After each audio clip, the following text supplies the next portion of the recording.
ಸ್ವಚ್ಛಂದ ಬಾನಂಗಳದಲ್ಲಿ ಹಾರಾಡ್ತಾ ಇರೋ ಒಂದು ಪಕ್ಷಿನ ನೆಲದ ಮೇಲೆ ಇರೋ ಒಂದು ಪ್ರಾಣಿ ಬೇಟೆ ಆಡುತ್ತೆ. ಇದು ಹೇಗೆ ಸಾಧ್ಯ? ಡೌಟ್ ಬಂತಲ್ವಾ? ಆಫ್ರಿಕಾ ಮತ್ತು ಮಧ್ಯಪ್ರಾಚ್ಯದ ಬಯಲು ಪ್ರದೇಶಗಳಲ್ಲಿ ಕಂಡುಬರುವ ಈ ಕಾಡು ಬೆಕ್ಕು ಸಾಮಾನ್ಯವಾಗಿ 10ರಿಂದ 20 kg ತೂಕ ಇರುತ್ತೆ.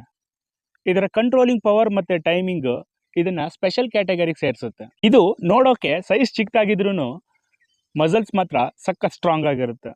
ಇವುಗಳಿಗೆ ಮುಂಗಾಲುಗಳಿಗಿಂತ ಹಿಂಗಾಲುಗಳು ಉದ್ದ ಮತ್ತು ಶಕ್ತಿಶಾಲಿ. ಆದ್ದರಿಂದ ಇದು ಕ್ಷಣಾರ್ಧದಲ್ಲೇ ಜಂಪ್ ಮಾಡೋಕೆ ಸಾಧ್ಯ ಆಗುತ್ತೆ. ಕಣ್ಣುಗಳ ಸುತ್ತಲಿನ ಕಪ್ಪು ಗುರುತುಗಳು ಬೆಳಕಿನ ತೀವ್ರತೆಯನ್ನು ಕಡಿಮೆ ಮಾಡಿ ಬೇಟೆಯನ್ನು ಸ್ಪಷ್ಟವಾಗಿ ನೋಡಲು ಸಹಾಯ ಮಾಡುತ್ತೆ.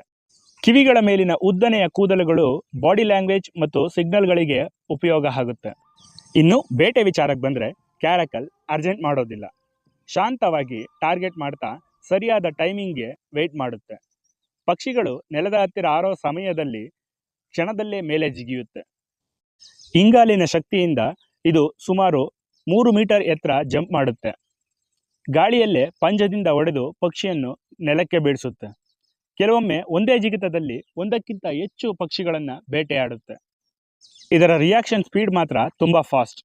ಒನ್ಸ್ ಇದು ಟಾರ್ಗೆಟ್ ಫಿಕ್ಸ್ ಮಾಡಿದರೆ ಬೇಟೆ ಪ್ರತಿಯೊಂದು ಮೂಮೆಂಟ್ಸು ಕ್ಯಾಪ್ಚರ್ ಮಾಡುತ್ತೆ. ತಪ್ಪಿಸ್ಕೊಳ್ಳೋ ಚಾನ್ಸ್ ಅಂತೂ ತುಂಬಾ ಕಡಿಮೆ. ಇದಕ್ಕೆ ಜಸ್ಟ್ ಸ್ಪೀಡ್ ಇದ್ರೆ ಸಾಕಾಗಲ್ಲ. ಎಕ್ಸಾಕ್ಟ್ ಟೈಮಿಂಗ್ ಮತ್ತು ಕಾನ್ಸಂಟ್ರೇಷನ್ ತುಂಬ ಇಂಪಾರ್ಟೆಂಟ್. ಅದು ಇವುಗಳಿಗೆ ಬೈ ಬರ್ತ್ ಗಾಡ್ ಗಿಫ್ಟ್ ಆಗಿ ಸಿಕ್ಕಿದೆ.